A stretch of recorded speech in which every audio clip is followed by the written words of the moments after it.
guys, today we're going to be talking about big swim baits and rods, reels, baits, line, everything you need to know on what we do, and we're going to jump right into it. You want to go first? Yeah, so when I like to go swim baiting, we're out here in New York, and I go through a little more of muddy water areas when I swim bait. So right now I'm running a 50-pound braid on a Johnny Morris heavy rod and a Cardiff reel. Cardiff reel is good, but not the best.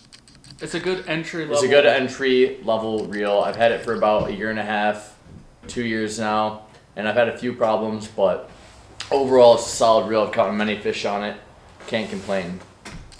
He's got more of like your typical like starter, like entry level swim bait rod and reel, which it works perfectly fine. It's just, you know, once you upgrade to more expensive stuff, it obviously helps you do it a lot better. So like more like my setup, I'm running a Megabass Levante Leviathan. It's a 7-11, rated up to 6 ounces, and then I'm running a Tranx 300 HG with a power knob on it. I like the power knob because you can really grip onto that thing and start cranking with the boat when you get one. And I'm running a 25-pound fluorocarbon. I like, just, you know, if you're fishing those clear water situations, you don't have to worry about your line at all. I tend to fish a little bit more clear water than he does, so I opt for the fluorocarbon over braid. If you're fishing in real muddy water, it's not a bad idea to use braid because it's not as big of a... But we do change up throughout the year as we go to different lakes and put on it really 25-pound braid and stuff like that for those clear water lakes when we're targeting big smallmouth and big largemouth. But when they're not picky, sometimes it doesn't all matter. But that setup he has there is much better for your stereotypical clear water lake. Yeah, it's better for your clear water situations. But when you're, like I said, when you're throwing in muddy water, it doesn't really matter what kind of line you're using because it's not as big of an impact on the fish because they can't see it. So those are the rods that we use. And now we're going to go over some baits that we like to throw. All right, now we're going to talk about our baits. He's going to go first. All right, so very well-known bait that everyone talks about is the Hud. The Hud's good. It's a heavy bait, jig head, so you need a heavy rod. I got it in perch and shad color. And that's because we fish Great Lakes often, and you know, we're really trying to replicate those bait fishing. You know, a 6-7 inch perch is nothing for a large or smallmouth out in Lake Erie or any other lake.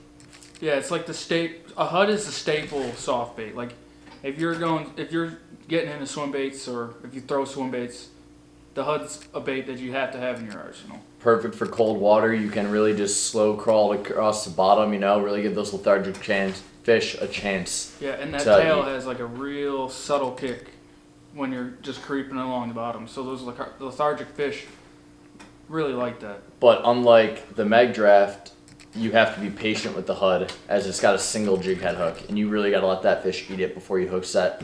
Where this Meg Draft here, or Meg Slowl, sorry. The Meg Slowl here has treble hooks, and this one's feathered.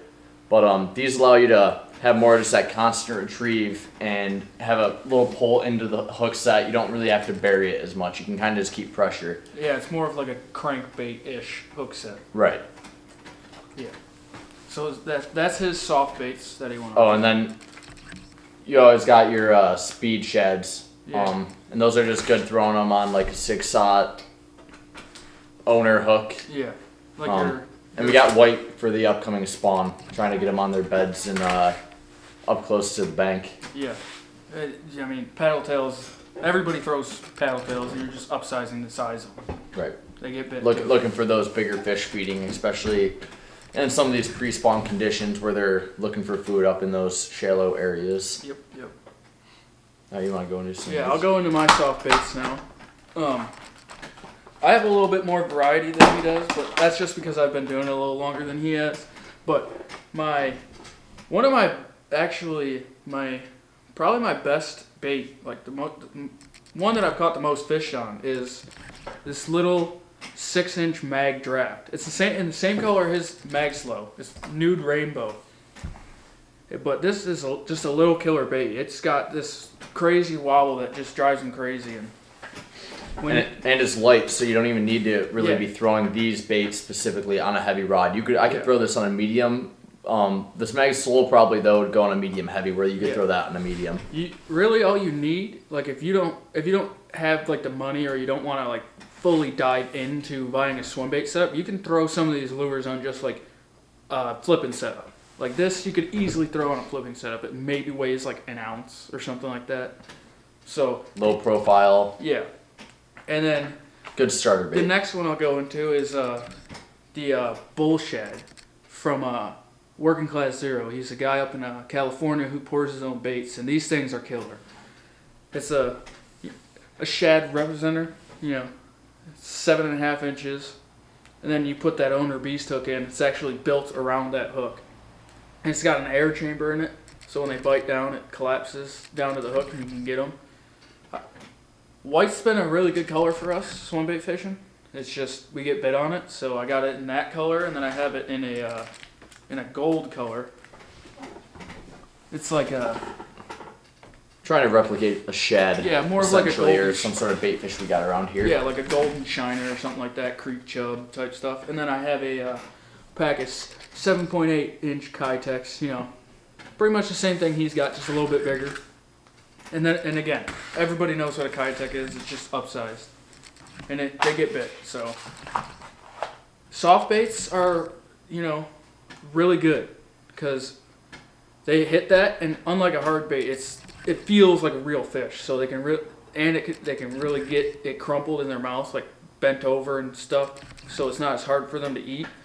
But you do, when you get a bite on a soft bait, when you're reeling and you feel that tick or you feel the hit, you kind of want to reel until you feel that tension in your reel, like it gets heavier, and then you want to set your hook, because that means they fully got it. You'll notice if you set the hook right away, you're gonna miss probably 90% of your fish because they have just hit it. And when a bass eats a bigger like perch or bluegill or something, they usually go for the head, or they'll come up and hit the side of it. And most of the time when they're hitting it from the side, they're missing it, and when they're hitting it from the head, they're going to miss that hook point. So if you give them in a second and you keep reeling until you feel that tension, they get it turned in their mouth and situated so the whole thing's in their mouth, and then you set the hook, and that hook can really get them.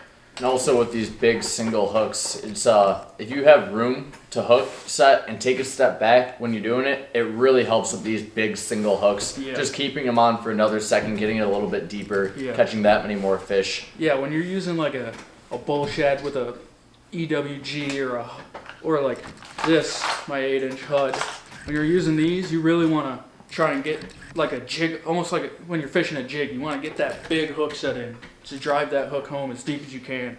And then once you get them on, you just want to grind them to the boat, just like you can do with a jig when you're fishing it on like braid and heavy cover. You just want to get them to the boat.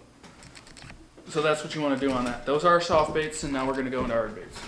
All right, now we're going to talk about hard baits. I'm going to start first with the S-Waver 168. If you watch Tactical Bassing at all, you hear these guys talk about this bait all the time.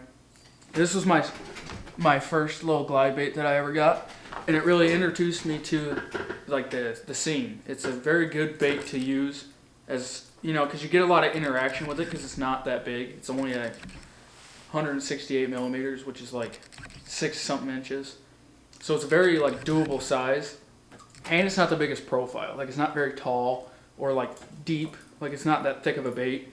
So you get a lot of interaction, so you can really learn how to work those baits, and when you have a follower, what to do to entice them to eat it. It's a very good learning bait. So that's probably one of the top 3 that I'd recommend as one of your first swim baits. I'd go with probably a HUD, and then an S-Waver or like Jay's first glide bait. So my first glide bait was the XPS glide bait, and kind of like a sexy shad color. This is a flat top and bottom bait. And this, similar to the S-Waver, is kind of known as a cover glide.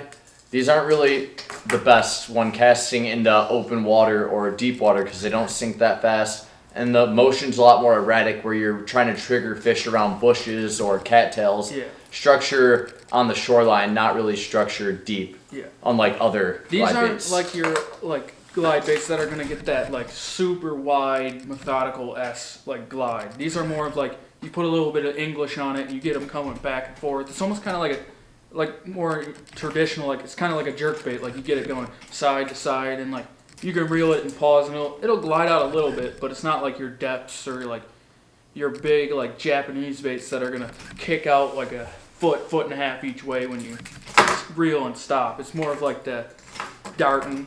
And like you get that dart going, and then you'll pause it, and that fish will. That's most of the time when the fish will hit it. When you're putting a lot of English on it, and you stop it, and it pauses and glides out to the side. That's where they're gonna come up and smash it.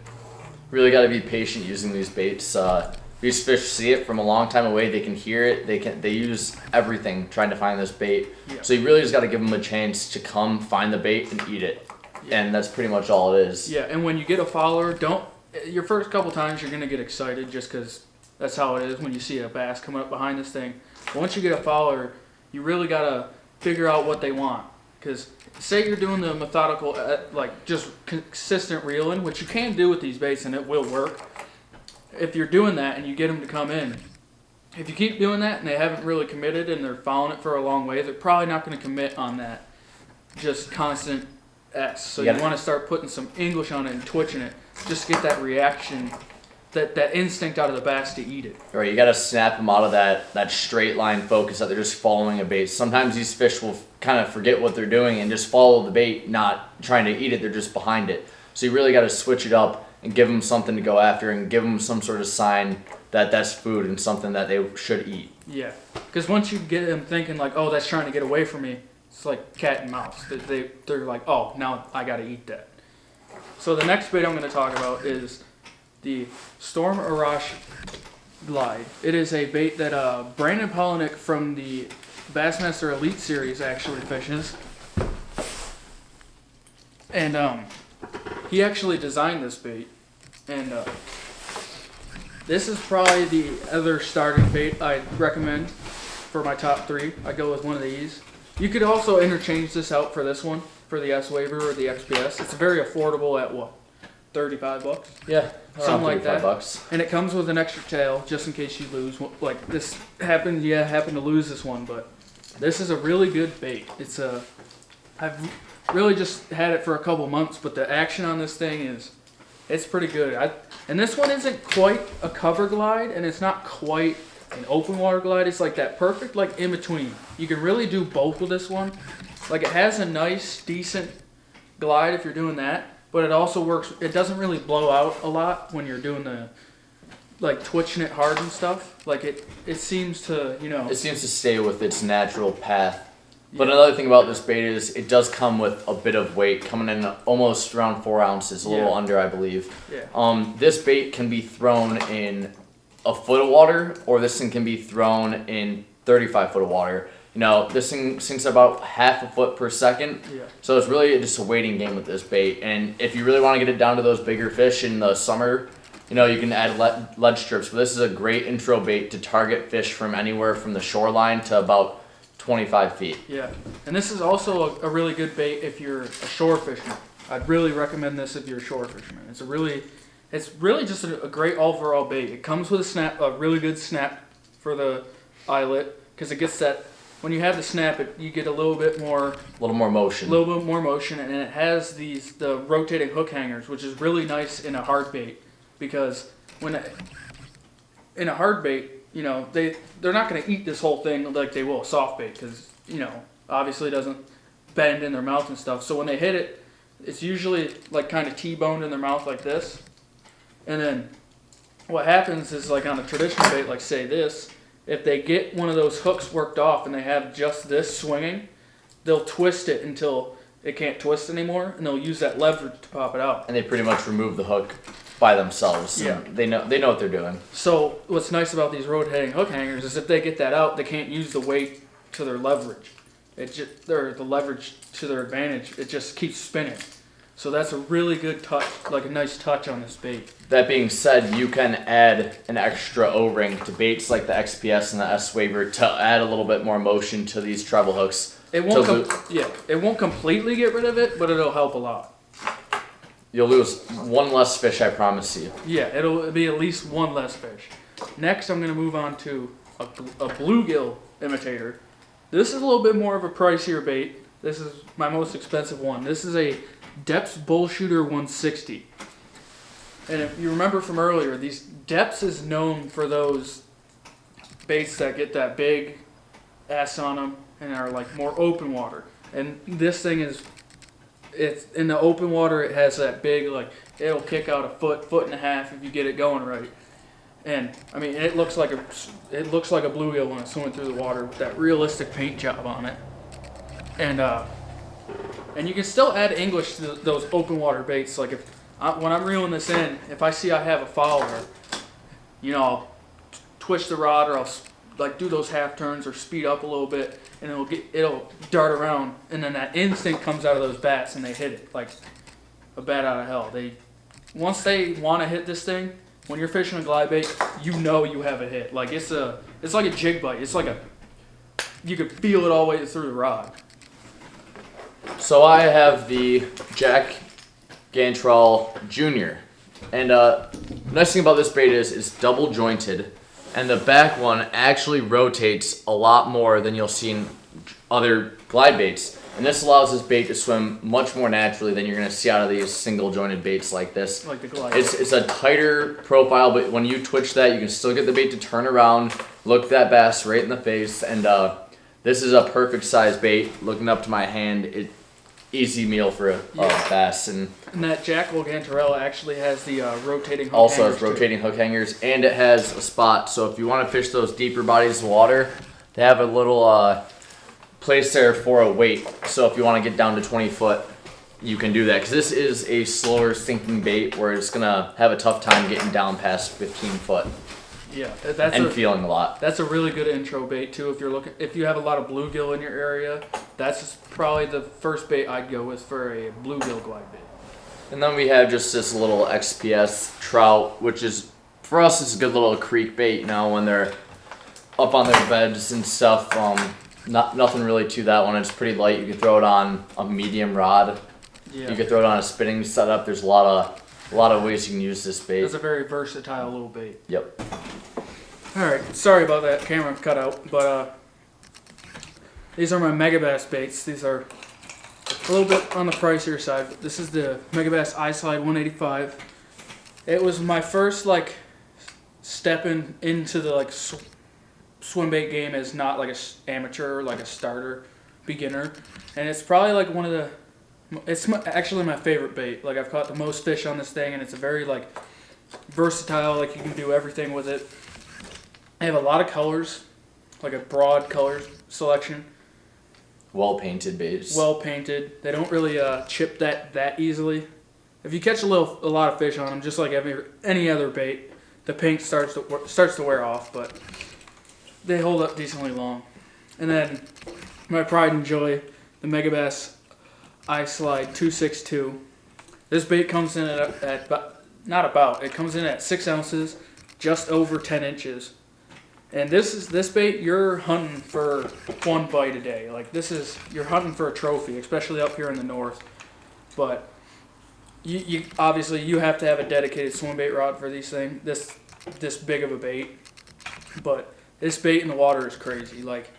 It gets the job done. It can do everything. It can get that big kick out, and you can also put some English on it and twitch it, and it'll get going. But that's my biggest bait, and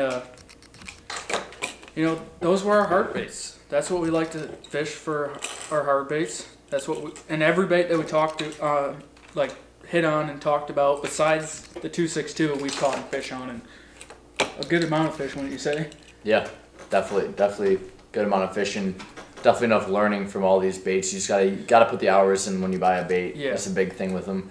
I didn't catch my first fish on XPS for 7-8 hours, just grinding it until the end of the day, and eventually I got my first fish. And what did I do different? Why did that fish hit and others didn't?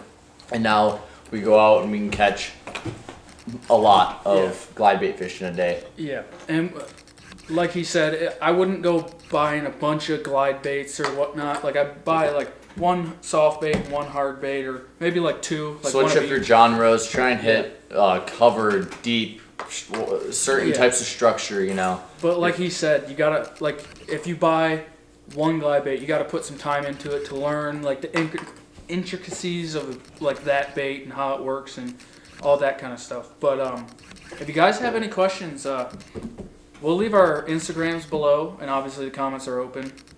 I know I have a couple of fish on my Instagram with glide bait fish. I don't know if you do. Yeah, I think I have one. I got one up on there. So we'll leave our Instagrams down below so you can go and check that out. So you can see for yourselves that these things do catch fish. I actually have a video, I think my second video on this catching a fish.